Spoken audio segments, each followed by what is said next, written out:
morning and welcome back to the lecture series on performative gender and religions in South Asia. We are discussing gender and performance in Bhakti movement. Today I am going to discuss Bhakti movement and the condition of women.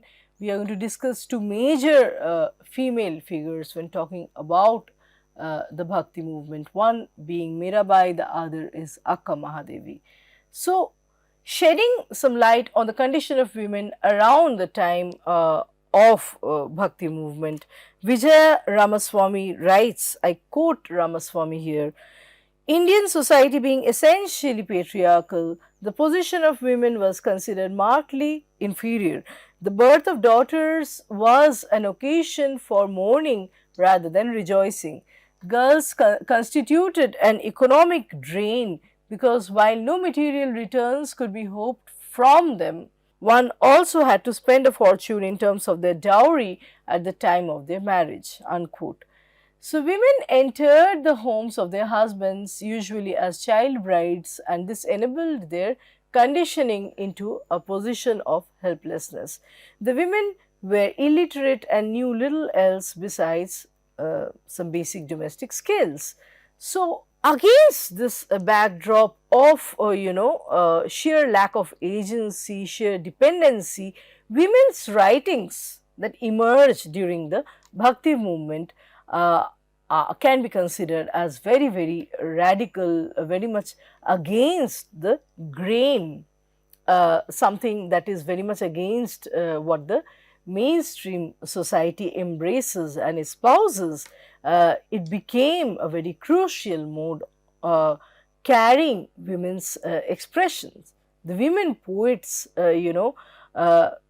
had their radical voice kind of ingrained through their verse, through their bhajans.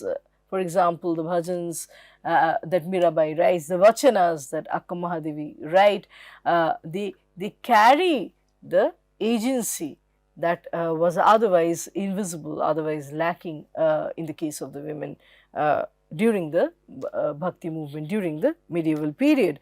So, these writings which were usually poetic in form are often performed even today as songs, bhajans, poetry, and they are accompanied by dance. These writings came from their gendered experiences and expressed their devotion to God. They gave a voice to their union, their sense of union, their experience of union with God, as well as their dedication. So, here we have a dance performance by Gagan Badrinath. It's Sharan Akka Mahadevi Vachan, which describes Lord Shiva and Akka Mahadevi's deep love. She pleads her Sakhi and wishes that Shiva comes to her, and there is a divine union between her and Shiva, right. So, the restrictive atmosphere on women made it difficult for them to express themselves. Expression of feelings, voice was curbed. The Bhakti movement became a kind of channel, a kind of let us say a medium for venting out their feelings. It was a mode of expression for women that gave vent, that gave a kind of opening to their suppressed feelings. Ramaswamy further says, I quote, the spiritual path helped women to break out of all stereotypes. As a saint, she made the unacceptable acceptable. She broke out of the chains of tradition, orthodoxy and convention which attempted to control her sexuality and sought God, whether as a naked saint. Akka Mahadevi, in the case of Akka Mahadevi, she would consider herself as sky clad, and so she had shunned her garments, her worldly garments, or in the case of Karaikal Ammayar, she would consider herself as a skeletal being. So, a lot of experimentation happening at the bodily level and thereby subversion of gender. And Bhakti, the force of Bhakti as a movement helped these female saints, these female poets add voice to their individuality. The women saints emerged in the atmosphere of a suppressive society towards women, but still they blossomed as what Ramaswamy says, I quote, thinkers, scholars, and realized souls. Their life and works constitute the supreme form of the expression of women. Consciously or unconsciously, these women saints made a departure from the norm of social behavior and spurned the limitations imposed by their family and by society, unquote. Female spirituality can be said to challenge the normative social order during the time when they were writing. So, Deepasri De writes that the Bhakti movement witnessed a widespread participation of women saints. These women saints were either the conformists, such as the daughters, wives, or sisters of male saints, as we find in the case of Thiruvalluvar's wife, right?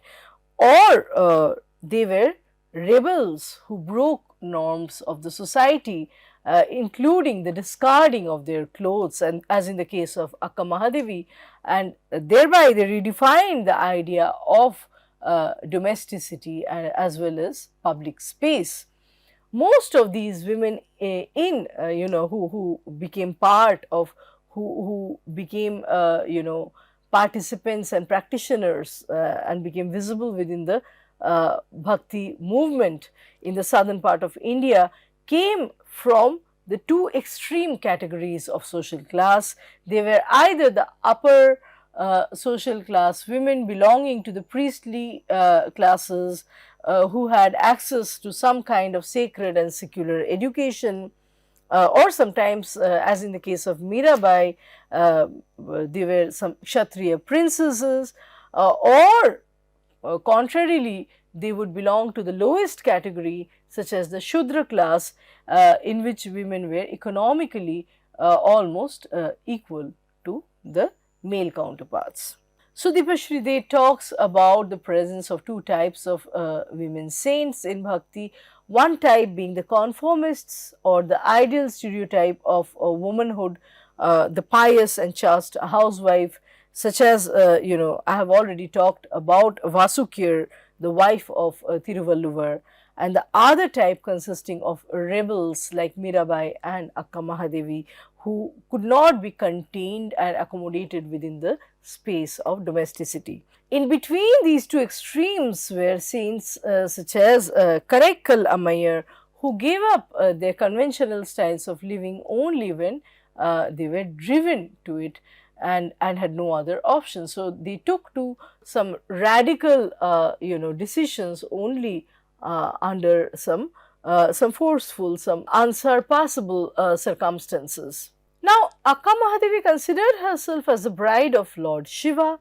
It was not merely a metaphysical relationship, but a physical surrender of her body and soul to this divine husband.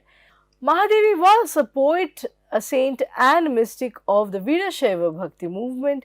It is said that the Veerashaivites were social and spiritual revolutionaries in Karnataka during the 12th century. They opposed Orthodox Hinduism and its practices, for instance, the caste and the system of worship through temple and priesthood.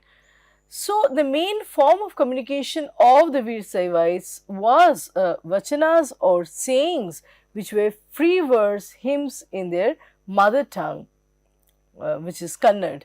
Through vachanas, the Veerashaivites also rejected local folklore and classical traditions, right?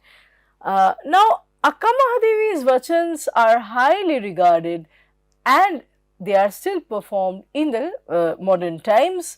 Purandhya in an article writes that she could possibly be the first woman to contribute in vachanas in the Veerashaivite tradition that is available in Kannada literature. She considered Chennamallikarjuna, God Shiva, as her husband, and this is understood as an expression of Madhur Bhav, or the Madhur form of devotion. So here are a few lines of her vachans as translated by H.S. Shiv Prakash. It goes like this: Guru became kin, Linga the bridegroom, and I the bride. The whole world knows Chilla Mallikarjun is my husband, O brother. No one else can be my man. This is very much, similar to Mirabai's interjections, Mirabai's, overflow of emotions when writing.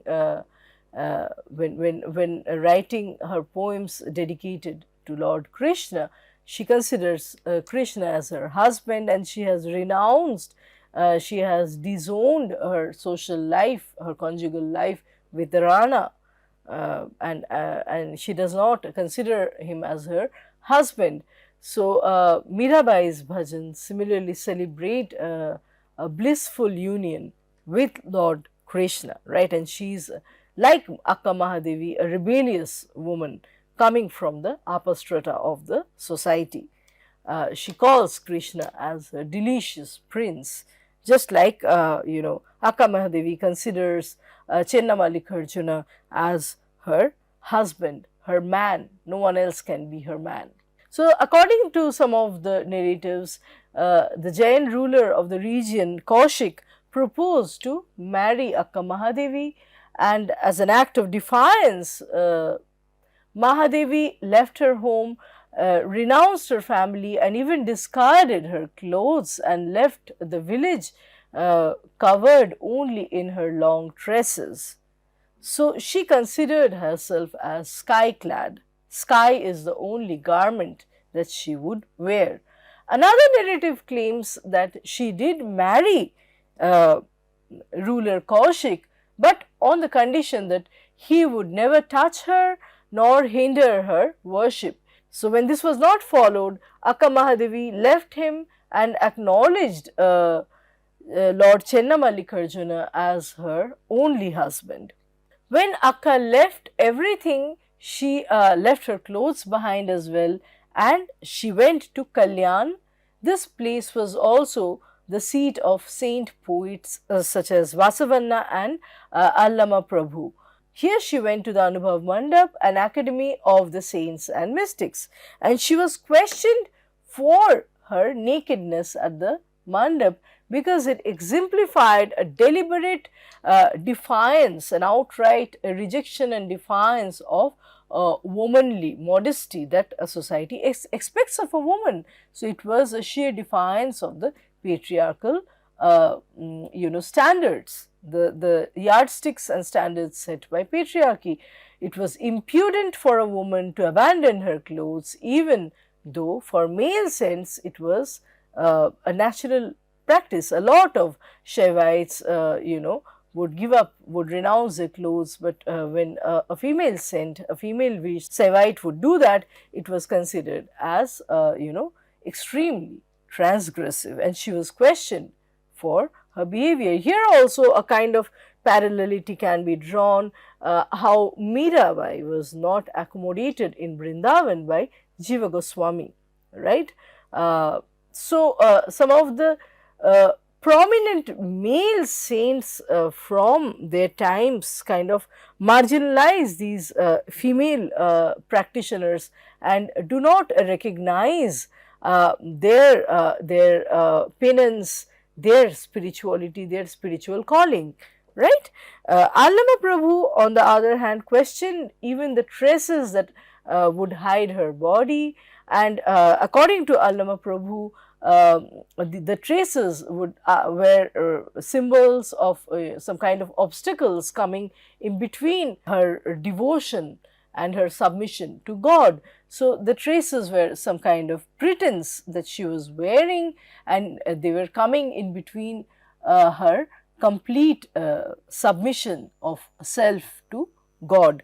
So, here one could see that her gender was obstructing her experience of bhakti or sheer devotion because of the social norms, the existing social rules and mores, which would not have otherwise affected her male counterparts. No one would question a male if he left his home the way Akka Mahadevi did. So, Akka Mahadevi would call herself as sky clad. She thought the sky was the only attire she needed to wear, and she did not need any other earthly garments. So, her vachanas reflect her relation with God, sometimes presenting, Chennamallikarjuna as her husband and sometimes as her lover. A poem inspired by her experiences, translated by T.N. Srikantaya, goes like this.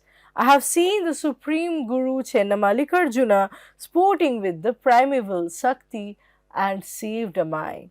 Later, with complete devotion at Sri Sailam mountain, she is believed to have uh, achieved oneness with her Lord Chennamallikarjuna. So, despite her work echoing rebellion against the patriarchy in many ways, as Vijay Ramaswamy notes, Akka's words and feelings can also be seen as rooted in the patriarchal structures to a certain extent. And in this regard, Ramaswamy would say that female spirituality can also be an enforced phenomenon, a diabolic outcome of a patriarchal conspiracy. So, a female sense expression can also be an echo of the contemporary patriarchal values and standards where she lives, that shapes her existence, right? It may not always be in rebellion or in opposition to those values, but sometimes, many a times, a continuation and a corroboration, a further refining of those values. However, Akka Mahadevi deviates from the traditional figure of a domesticated and a docile woman, such as the figure of Sita. She makes her defiance heard through expressing her desire for Shiva. Paurandya has called her vachanas as intense and sensual in nature, which are a reflection of her bold and radical spirit. So, another vachana by Akka Mahadevi expressing the immortality of her love towards Shiva is translated by Ramanujan as follows. I quote, "Take these husbands who die, decay and feed them to your kitchen fires." So, she is talking about, taking away all the husbands and feeding them to the kitchen fire. Probably she is talking about her social relationship with Kaushik, right, the man with whom she was married, and which became a kind of relationship that comes on her way of spiritual realization.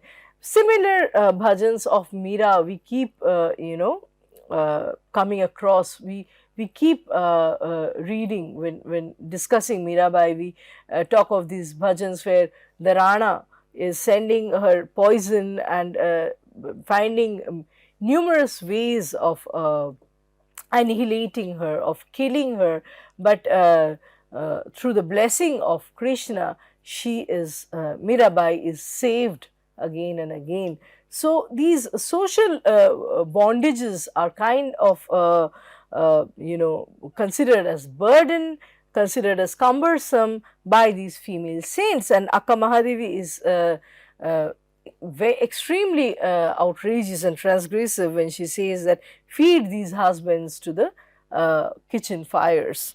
So, in this context, U.R. Anantamurthy writes that Akka Mahadevi is not just a 12th century memory, but a force active in the writing of many women poets even till date.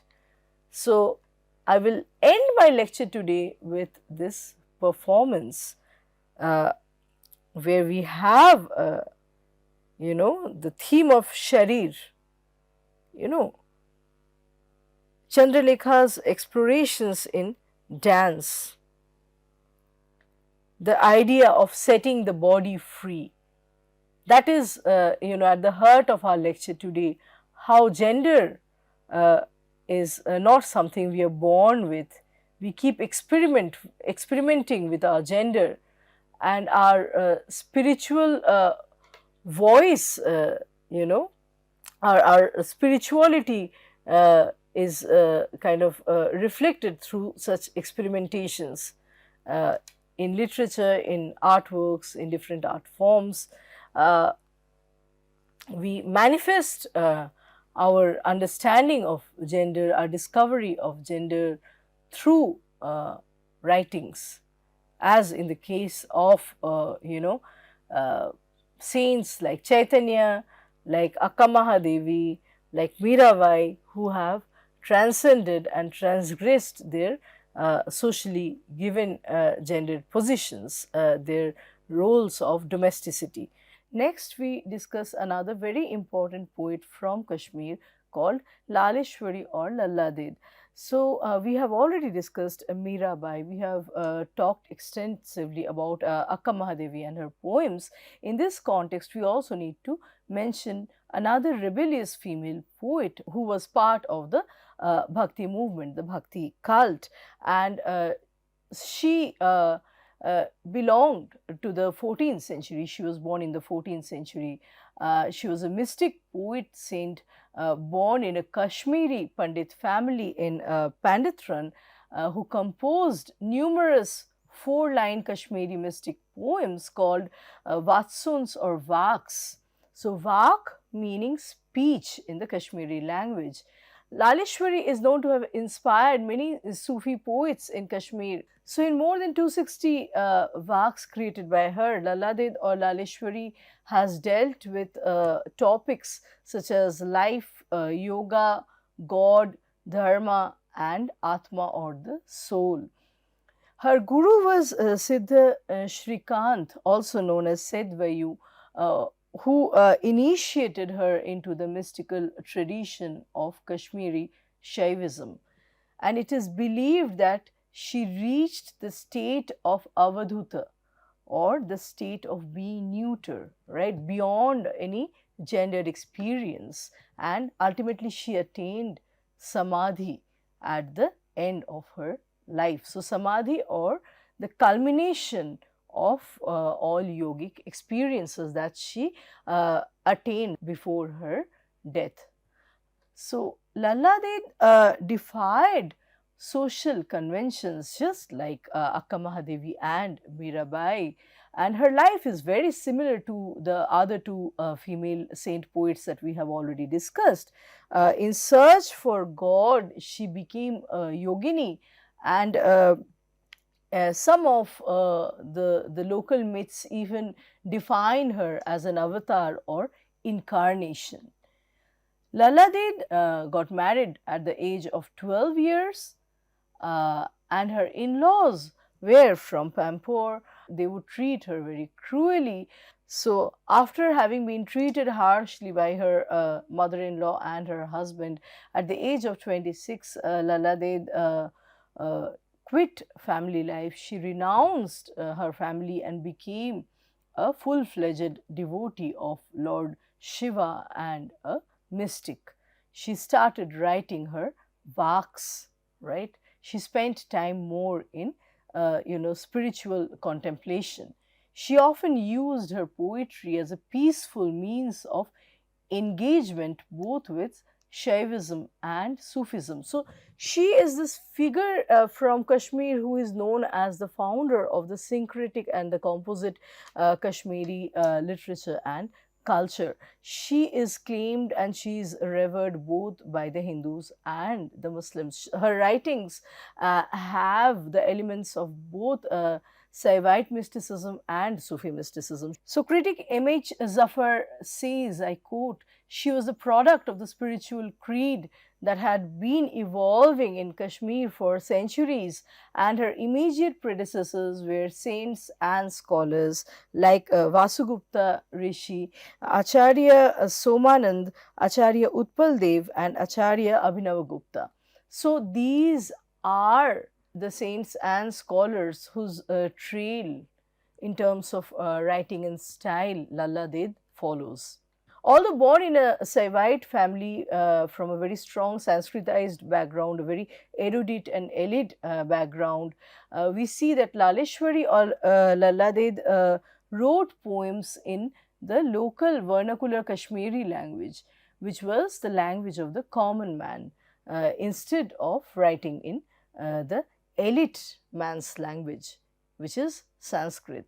She made her spiritual knowledge available to the people at large, regardless of their caste, their creed, color, sex, religion, or region. So, like I said, she was revered beyond any community border, any caste or creed border. She was known as Lala Didi by the common people, and so she became the figure of the commoners. She became the icon of a united, a unified Kashmiriyat culture, the culture of the Kashmiri community. So her act of writing in vernacular or local Kashmiri rather than the Sanskrit language, and thereby propping up the Sanskritized tradition, remains a revolutionary act in the cultural history of Kashmir, and it makes her the undisputed founder not only of the contemporary Kashmiri literature but also of the contemporary Kashmiri culture. So, Lallad's poetry has been widely translated to English by a number of English translators and scholars, including Jane Hirschfeld, Coleman Barks, Sir George Grierson, Richard Temple, Jailal Kaul, Jayashri Odin, and Ranjit Hoskote. As the best known spiritual and literary figure within Kashmir, Laleshwari has been revered both by the Hindus and the Muslims for many centuries together. So she is known by a number of names, including Lalla Ded, Mej Lalla. The Muslim community calls her as Lalla Arifa, Lalla Didi, Lalla Yogeshwari, and then Laleshwari. So, all these are the different names by which she is commonly known. A leading Sufi saint called Nand Rishi was highly influenced by Lalla Ded. So, the Lal Vaks were not written down during her time, they were oral in nature. Her Vaks were oral in nature. Her listeners memorized and passed down her words to the posterity through singing and performing them. Eventually, we see that these Vaks, these Vatsuns were getting recorded. So, Lal Vaks are not only about praising the Lord, especially Lord Shiva, but at the same time they are rebellion against the tradition which oppresses the downtrodden, the marginalized and the poor people.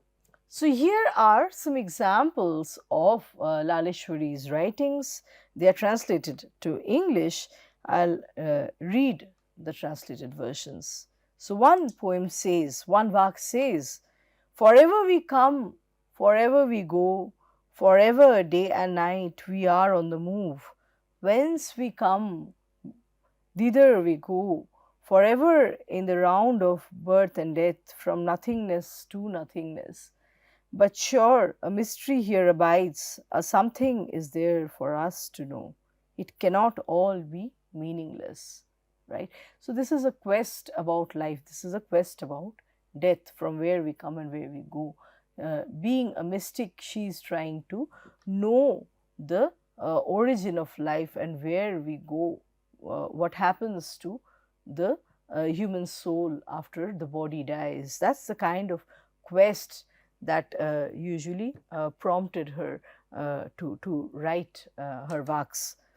Next, she writes in another vak, he who is the eternal Anahata, the ever unobstructed sound of Om, whose is the all-permeating form of the ethereal sky, whose dwelling is the vast transcendent void, who has no name, caste, gotra, nor form, who is pure, undifferentiated self-awareness, who is Nadavindu, the logos and the light.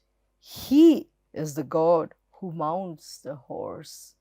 So here he is probably trying to define the anahata, the figuration of Om. Who is this God Om, right? The origin of Om. He is beyond all name, all gotra and caste. He is all permeating, right? And he is pure, he is the undifferentiated self-awareness. So here we get the idea of Brahman through this poem that is beyond all definitions. Any definition imposed on it is superficial, right? And here we get an essence of Advaitavad at the heart of this poem, right? So, who is Nada Bindu, something that is the beginning, the point from where creation or universe started, the logos or the first word Om, Omkar, and the light. So, the origin of the universe she is trying to define, she is trying to understand. He is the God who mounts the horse, right? Next, Lalde writes another vak. This is the essence of her Saivite mysticism, right? That the school that she basically hails from. So, what is she trying to say through this symbolic, highly metaphoric language? When I became one with the supreme word, here she is referring to Om, the beginning, the origin of the universe. My body blazed as red hot coal. Then I gave up this path of six.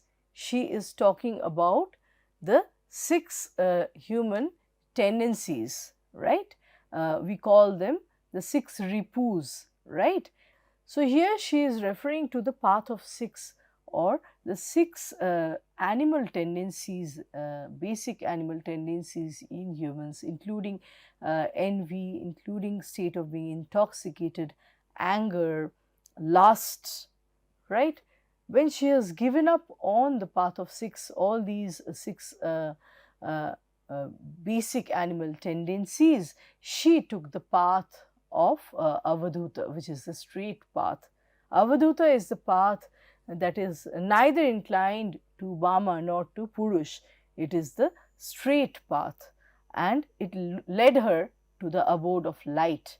It has made her enlightened. It has given her the true knowledge of God. Next, in another poem, here it's a very interesting shift of a poet who is essentially, a proponent of Advaitavad, who is coming from the Saivite school, who does not believe in idol worship and does not believe in shrines and temples and forms, basically. But here she is talking about dualism. Let's read the poem once. Would you understand what oneness is? So she is beginning with the concept of Advaitavad, that is nothingness, that is Brahman, which is beyond any kind of form. And then she says, though he is one, alone and all. So Brahman being the Atman, Brahman being the Anantam, the ultimate knowledge. And yet I am caught in the war of two. Yet I am caught in dualism. Though he has neither color nor form, yet I am caught in his wondrous forms. So here she is also propagating the idea of worshipping him, worshipping the Lord in forms. The love for the personalized God is also being celebrated. So we see this essence of Bhakti echoing in her, where the opposites are being, two opposite tendencies are being accommodated. A person who is generally writing about the concept, the idea of Advaitavad, is also supporting, is also experiencing dualism or Dvaitavad, where forms are manifested, where God is seen in a particular humanized form, right, as a friend, as a teacher, as a lover, and so on. So, in the end, we come to this work by Laleshwari, which reflects the poetic achievement, the profundity of her thoughts, the saintly and mystic state that Laleshwari had attained. Let us read the poem. I, Lala, entered the gate of the Sushumna deep inside myself and saw the union of Shiva and Shakti. Oh, how wonderful! I immersed myself completely in the lake of nectar in the Sahasrar. I have died while still alive. What can the world do to me now? By constant practice, a seeker becomes one with the entire manifest universe. The world of name and form merges into the void. When the void disappears, then only the supreme beyond all misery remains. This, O seeker, is the true teaching. So, here once again, she is talking about introspection, an inner journey away from the world of forms towards a nothingness, right? Where everything, the manifest universe is merged into this oneness, this nothingness, the kind of oneness that one can perceive in the idea of Brahman. So, through constant practice of yoga, of yogic meditation, the seeker becomes one with the manifest universe, and then everything merges into the void. The forms merge into the state of formlessness, into the state of Brahman, and the idea, the understanding of the supreme emerges. This supreme, the seeker realizes, is beyond all misery, beyond all travels and tribulations that defines the ethereal life. So, beyond all trials and tribulations, we have the supreme meaning, that is God, that is Shiva for Laleshwari. So, with this, we come to the end of our lecture and our discussion on gender and Bhakti movement. Thank you.